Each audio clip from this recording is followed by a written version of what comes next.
Šodien es gribu dalīties ar kādu vārdu, kas man pašam ir raisījis daudz jautājumus un daudz domas. Un gribēju ar jums kopā arī domāt par kādu rakstvietu. Un mēs lasīsim no Ecehēla grāmatas. Un Ecehēls bija pravietis, viņš bija Babilonijas trimdā 500 gadus pirms Kristus dzimšanas. Un viņš redzēja dažādas vīzijas, un vienu no vīzijām es kopā ar jums gribu vienkārši nolasīt un nedaudz padomāt par šo vīziju. Tad Ecehēla grāmata no 4, 10, 7, no 3 līdz 5. Ecehēla grāmata 47 nodaļa, no 3. panta līdz 5. pantam. Un pirms mēs lasām, tur tas konteksts ir tāds, tas Ecehēls redz to vīziju, un tur ir Jeruzalemes templis, un no tā tempļa, sāk lāsot, jeb iztek upe. Iztek ārā tā upe. Un tad tur ir rakstīts tālāk 3. pantā, kad šis vīrs ar mērauklu rokā izgāja uz rītu pusi, viņš nomērīja 1000 olekšu un lika man brist cauri ūdeni. Tad ūdens man sniedzās līdz kāju krumšļiem. Un viņš atmērīja atkal 1000 olekšu un lika man iet cauri ūdeni. Tad ūdens man sniedzās līdz ceļiem. Tad viņš atmērīja atkal 1000 olekšu un lika man brist pāri. Tad ūdens man sniedzās līdz gurniem. Un viņš atmērīja atkal 1000 olekšu. Un tad ūdens bija kļuvis par upi, kuru es nevarēju izbrist, jo ūdens bija dziļš un būtu bijis vajadzīgs peldēt. Tā bija upe, kurai nevarēja cauri izbrist. Pielūksim. Kungs, mēs pateicamies par Tavu vārdu, un Svētais Gars, mēs lūdzamies, lai Tu mūs palīdzi sadzirdēt šodien katram to, ko Tu esi sagatavojis priekš mums. Jā, Tēvs arī palīdzi, Kungs, tiešām sludinot un skaidrojot Tavu vārdu. Jā, Tēvs, to lūdzamies Jēzus vārdā. Amen. Jā, šeit šajā līdzībā mēs, tā nav līdzība, tā ir vīzija. Mēs redzam, ka kāds cilvēks no sausas vietas tiek ievests Dieva upē. Ja? Tas, kas man pievērš no sausas vietas, ja, tiek ievests tādā Dieva upē, tādos Dieva dziļumos, tādā Dieva klātbūtnē. Un es tā domāju, skatoties uz savu dzīvi, un es pieļauju arī kādam jums arī tāpat ir bijis, kad Dievs no tāda garīga sausuma ved tādos garīgos dziļumos. Ir kā, jo mēs ik pa laikam, Dievs mums atklāja caur savu vārdu kāds garīgos dziļumus, un tas ir tas, ko mēs piedzīvojam ik pa laikam. Un ziniet, un tāds ir Dievs. Tāds ir Dievs, un Jesejas 43:19 ir rakstīts: redzi, es veikšu ko jaunu, tas jau parādās, vai jūs to neredzat? Es likšu raisīties ceļam tuksnesī un upēm vientuļās kailatnēs. Un šeit arī Jeseja runā par to, ka Dievs rada upi, kur ir bijis sausums, Dievs rada ceļu, kur nekad nav bijis ceļš. Un Dievs būtībā ir tāds, ka mēs varētu sacīt, Jāņa evaņģēlijā 10. nodaļā, tur ir rakstīti tādi vārdi, Jēzus saka, ka viņš ir dzīvība un dzīvības pārpilnība. Ja? No Dieva nāk šī dzīvība. Ja? Man liekas, arī ir. Ja? Es esmu nācis, lai tiem būtu dzīvība un pārpilnība. Un Dievs grib, lai mēs piedzīvojam savās dzīvēs šo dzīvību un pārpilnību. Ka mēs no tā kaut kāda savu sausumu, kur mēs ik pa laikam nonākam, atgriežamies tajā dzīvībā un dzīvības pārpilnībā. Un šeit tā pirmā stadija, kur mēs redzam, tas vīrs tiek ievests līdz skrumšļiem, līdz potītēm. Ja? Un domājot par šo līdzību, par šo vīziju, es domāju, varbūt iespējams arī kādu no jums šajā vasarā, vispār interesanti jāuzdod šis jautājums jums. Ir kāds šajā vasarā jūrā iegājis tikai līdz krumšļiem, līdz potītēm? Ir kāds tāds, kas nav dziļāk iegājis? Ja? Ok, draudzi, jūs redzat, viņi noteikti ir baigie jūs kalpojat, jums nav laika peldēties, vai ne? Un jūs, bet, ziniet, vēl ir laiks, jā, līdz augustam izmantojiet to izdevību. Bet, ziniet, citreiz mēs arī tajā garīgajā attīstībā, jā, tajos garīgajos dziļumos, citreiz mēs kaut kur paliekam, tā līdz potītēm. Ja? Un Čārls Spērģens rakstīja tādus vārdus. Viņš rakstīja, daži kristieši ievelk savus laivas tik seklos garīgos ūdeņos, ka visā ceļā uz debesīm tās nevis peld pa viļņiem, bet ar ķīli šķeļ grunti. Un, kā lasot šos vārdus, protams, tas jautājums man pašam, ja, kur es atrodos, vai es esmu tajos seklos ūdeņos. Un ziniet, un citreiz mēs redzam, ka ir kādi kalpotāji, kas ir strādājuši, smagi strādājuši Dieva druvā, bet beigās kaut kur mēs tos rezultātus neredzam. Ja?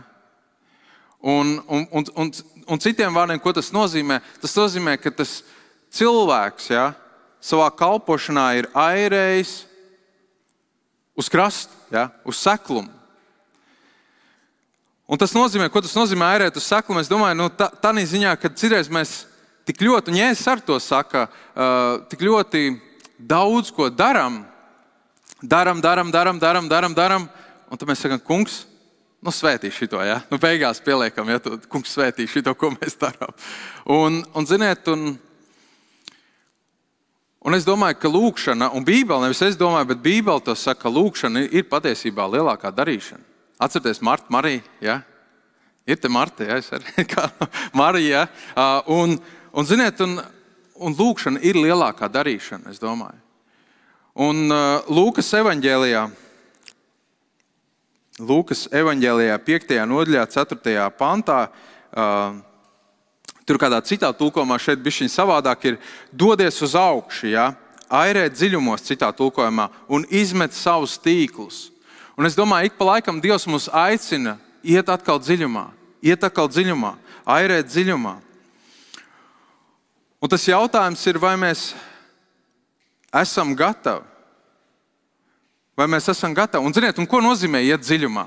Ja? Ko nozīmē iet dziļumā? Iet dziļumā, tas nozīmē praktizēt to, kas ir rakstīts šeit. Piekritīsiet, draudz? Ka tas ir iet dziļumā.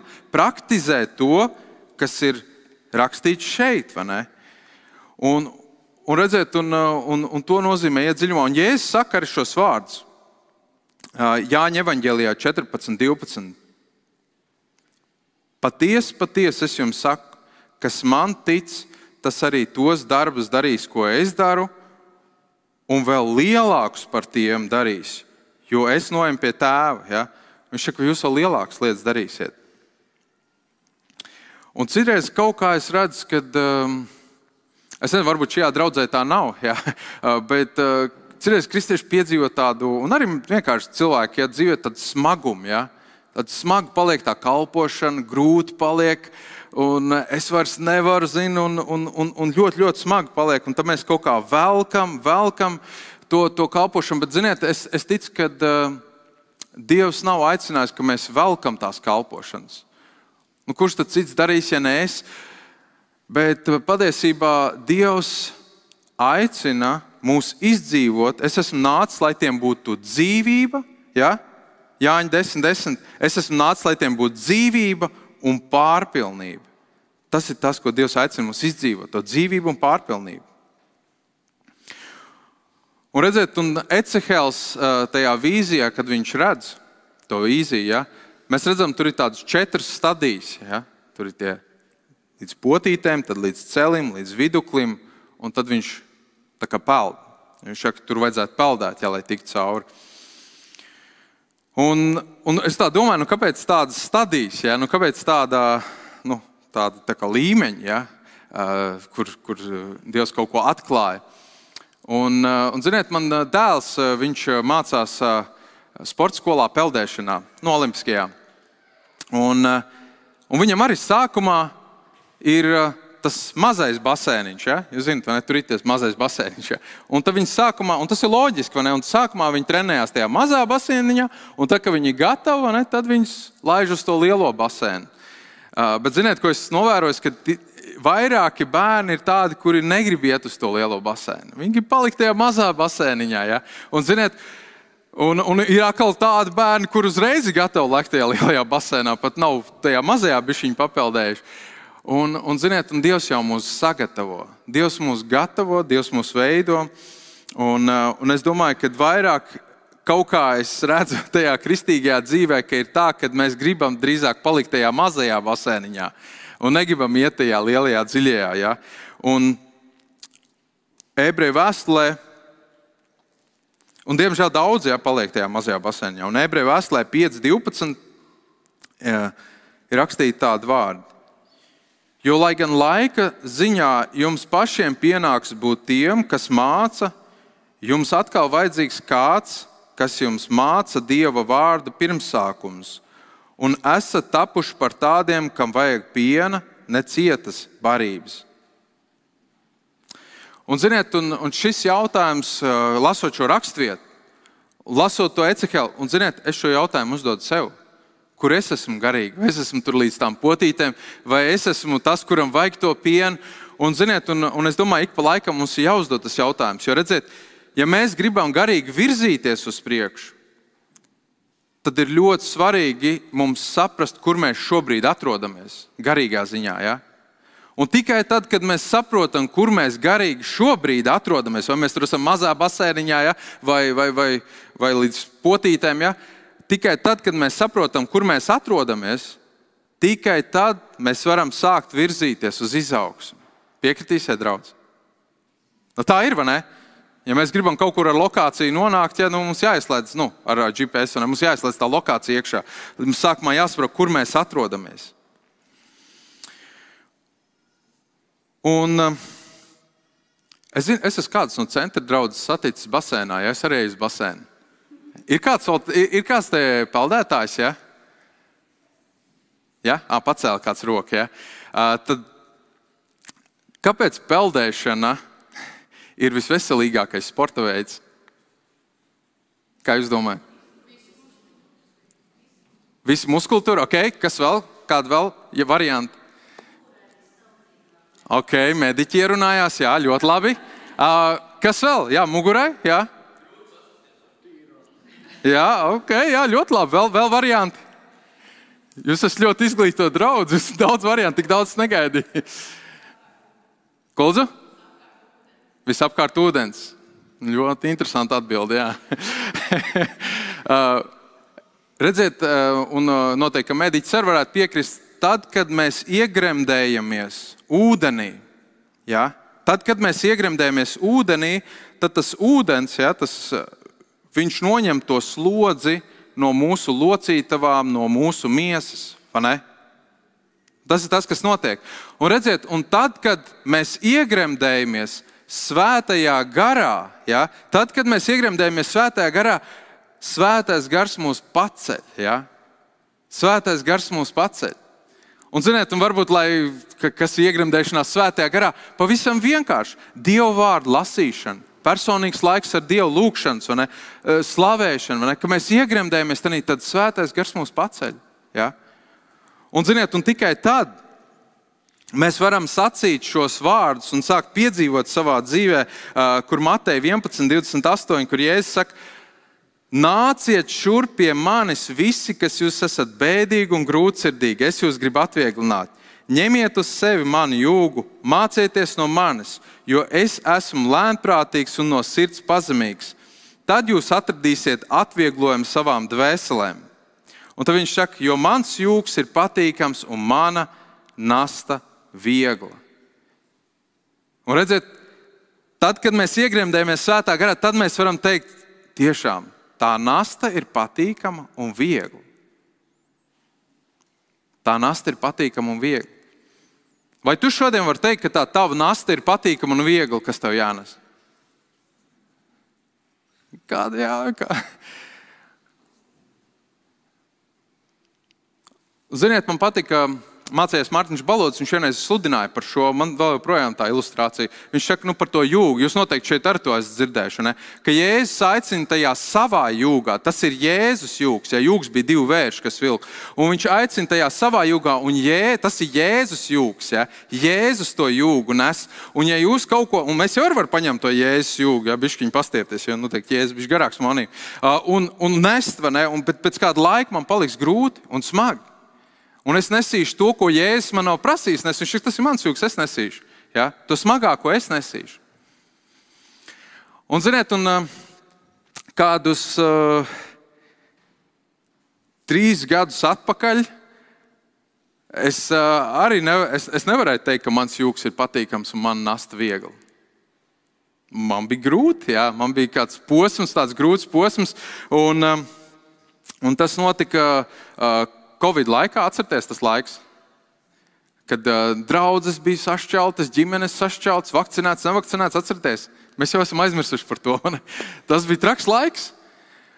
Un, ziniet, un tajā laikā tā kalpošana man, ja man būtu jānoraksturo, tad es noraksturotu šādi. Es kādreiz armijā gāju, un tur es gribēju kļūt par ūdenslīdēju, un tad mums bija viens pārbaudījums, lai kļūt par ūdenslīdēju, tev ir basēns. Un tad tev ir, un pamēģiniet kādreiz, tie, kas jūs vēl neesat bijuši peldēties, ja iebrieniet jūrā un pamēģiniet šajā te, dziļumā, ja, un pamēģiniet rokas pacelt uz augšu, un uz kaut kāds smagums tādus ielikšu te rokās, un tad tev ar kājām, tā jāspirinās un tā jāturās virs ūdens. Un rokas nedrīkst paiet zem ūdens, ja, un tur noteikts laiks tev bija, cik tev ilgi tas bija jādara, tas uzdevums. Un saprotiet, un tā kalpošana es varētu noraksturot tādu, ka tu turi, un tev tā galva paiet zem ūdens, un tad tu atkal ievelc to elpu un atkal paiet zem ūdens, ja, jūs zināt to sajūtu. Un tad tu kādā mirklī, kad tu tā galva nāk augšā, tu vēl kādam mēģini izklēt, Dievs tev mīl, ja. Un ziniet, un tad es domāju, bet vai es pats reāli ticu, ka Dievs mani mīl, ja? Es saku citam, Dievs tev mīl, bet vai es pats reāli ticu, ka Dievs mani mīl tagad, ja? Un ziniet, un Bībelē rakstīts, ieprieciniet ar to iepriec, ar ko esat iepriecināti. Ja? Un es sapratu, ka es nevaru šobrīd iepriecināt. Ja? Man pašam grūti noticēt tam, ka Dievs man mīl. Ja? Man ir grūti tam noticēt. Un tad es lūdzu Dievu. Un tā rakstvieta, kas man nāca, ko Dievs man atgādināja, no Atklāsmes grāmatas 2. nodaļas 7. panta. Man pret tevi ir tas, ka tu esi atstājis savu pirmo mīlestību.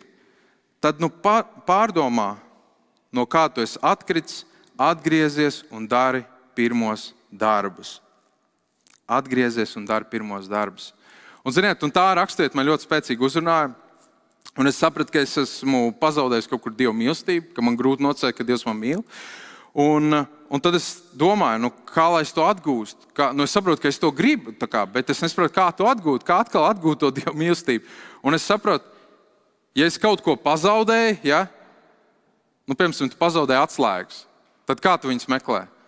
Tu ej pa to pašu ceļu, ja, mēģini saprast, kur tas varēja notikt. Ja. Un tieši tāpēc es arī mēģināju iet uz atpakaļ, kur tas varēja notikt, ja, kur tas varēja manā. Un saprotiet, un tas, kur es nonācu, lasot Dieva vārdu, es sapratu, kāpēc es pazaudēju to Dieva mīlestību. Pavisam vienkārši, Mateja 24:12 man to atklāja. Un tāpēc, ka netaisnība ies vairumā, mīlestība daudzos izdzisīs, bet kas pastāv līdz galam, tas tiks izglābts. Un es sapratu, jā, tāpēc, ka tā netaisnība, ja, ko mēs tajā Covid laikā daudz piedzīvojam, ja, un vēl visādas lietas, kur mēs piedzīvojam, ja, netaisnība, tās rezultātā var iet, tā mīlestība var izdzist, ja, mūsu sirdīs. Un, ziniet, bet es negribēju palikt tur. Es teicu, Dievs, bet es gribu to mīlestību atpakaļ. Es saprotu tagad problēmu, jā, es saprotu, ka tas ir tās netaisnības. Un ziniet, un tad es vienkārši es nezinu, vai tas bija rīts vai vakars, es neatceros, bet es lasu Bībeli. Un tā dziedināšana man atnāca, un tas ir ļoti svarīgs moments. Lūkas 7, es nolasīšu no Lūkas 7. tā dziedināšana manā sirdī atnāca un tā atklāsme, ka es sapratu, atnāca caur šo rakstvietu. Un tā izmainīja man to situāciju un man dzīvi. Lūkas 7, no 36, es lasīšu līdz 38. Bet kāds no farizējiem viņu lūdza, lai viņš pie tā ēstu.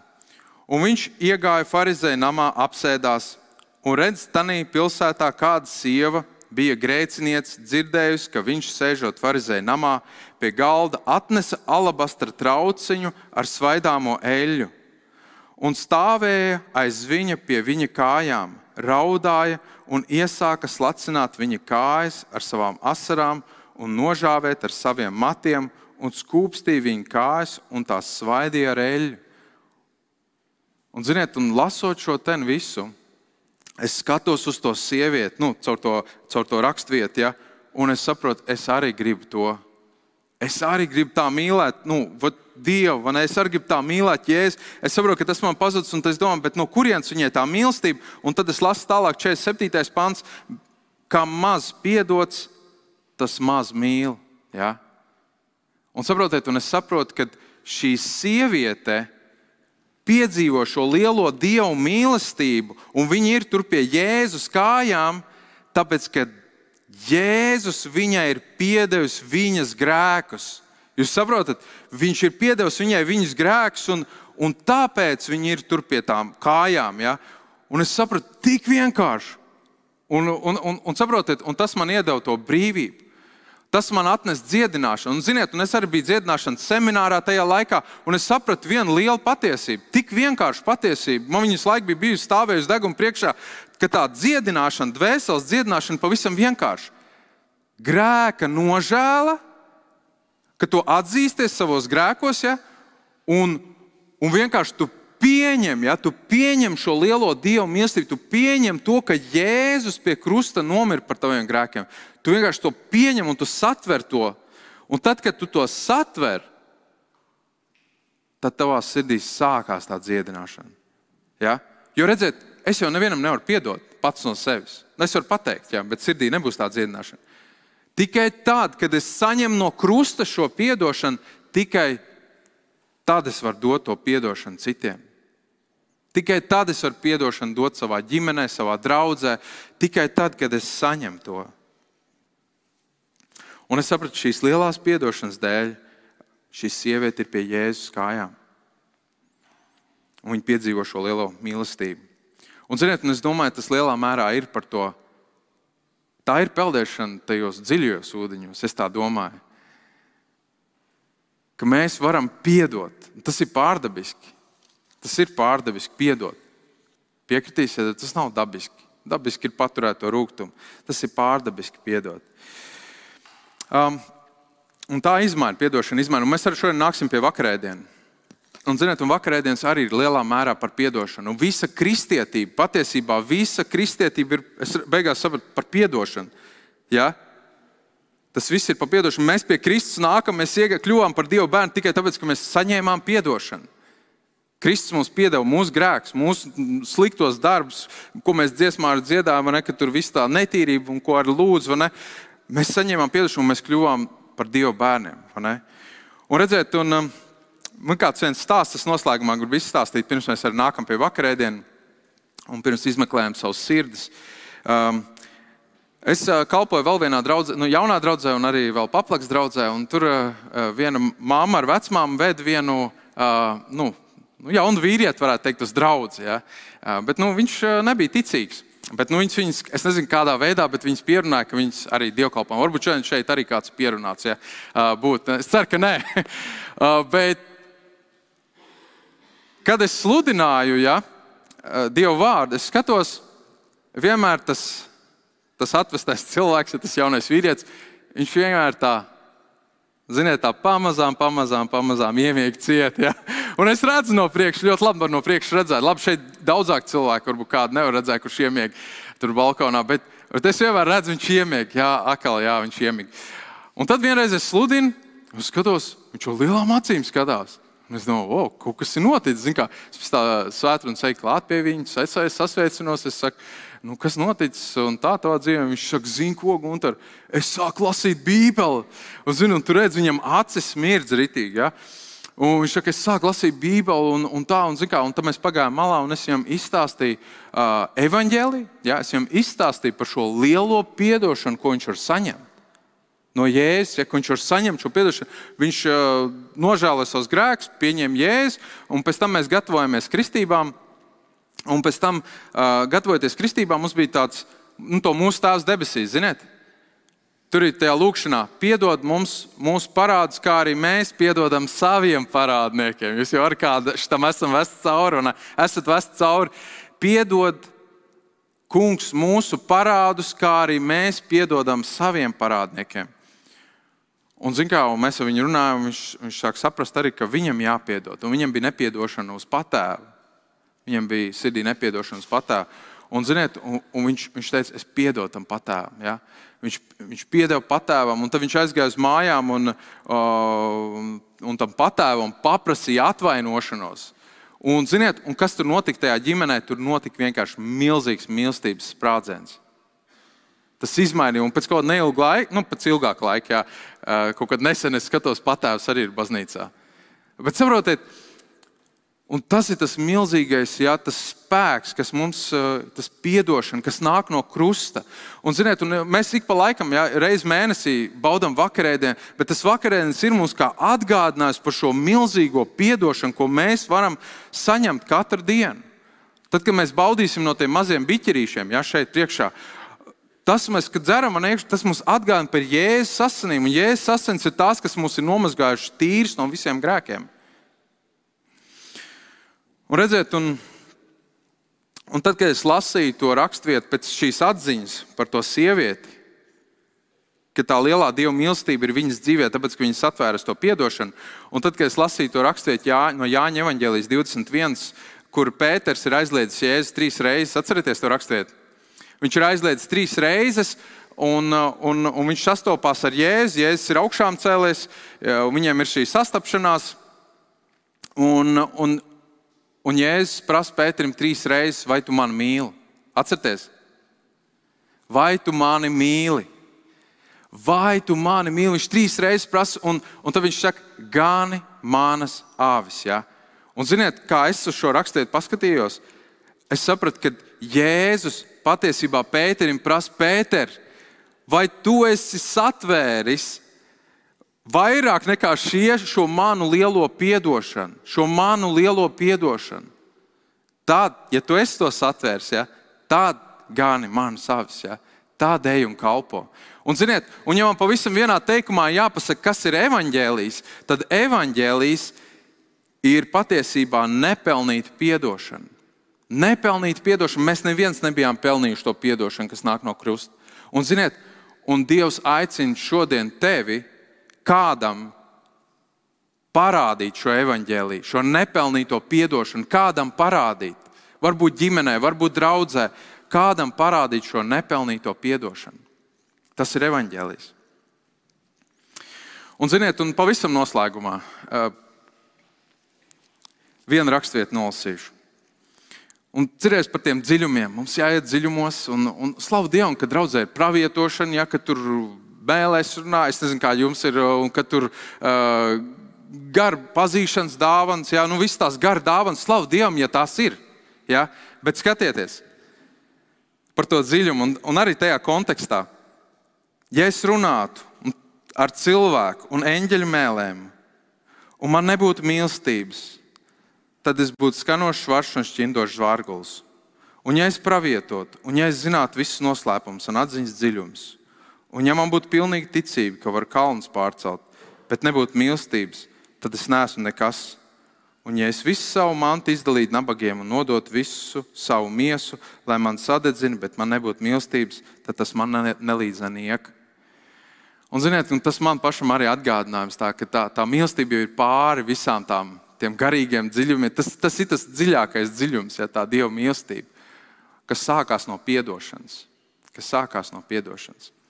Lai Dievs mums arī palīdz satvert šo viņa lielo piedošanu arī šodien, atkal no jauna, kā atklāsim katram. Un mēs slavēsim, mēs dziedāsim dziesmu.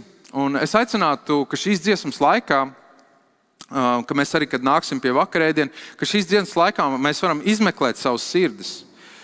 Un, ziniet, ja kāds ieraug mani nepiedošanu tur, ja, vai varbūt es neesmu paprasījis piedošanu kādam, tad varbūt pēc šī dievkalpojuma neatliec to uz rītdienu, ja, uzrakst viņam īziņu, uzvan, pasaka, mamma, tēt, piedod man, ka es tev to darīju, vai brāli, māsa, Kristu, Jēzu, piedod man. Ja. Un ir svarīgi, ka mēs šo evaņģēliju izplatām, ja, ka mēs parādām citiem cilvēkiem šo nepelnīto piedošanu, ko viņi varbūt nav pelnījuši, ja, bet tāds ir evaņģēlijs. Ja, tad slavēsim Dievu un būsim tādās pārdomās un savas sirds izmeklēšanās, un tad arī nāksim pie vakarēdiena.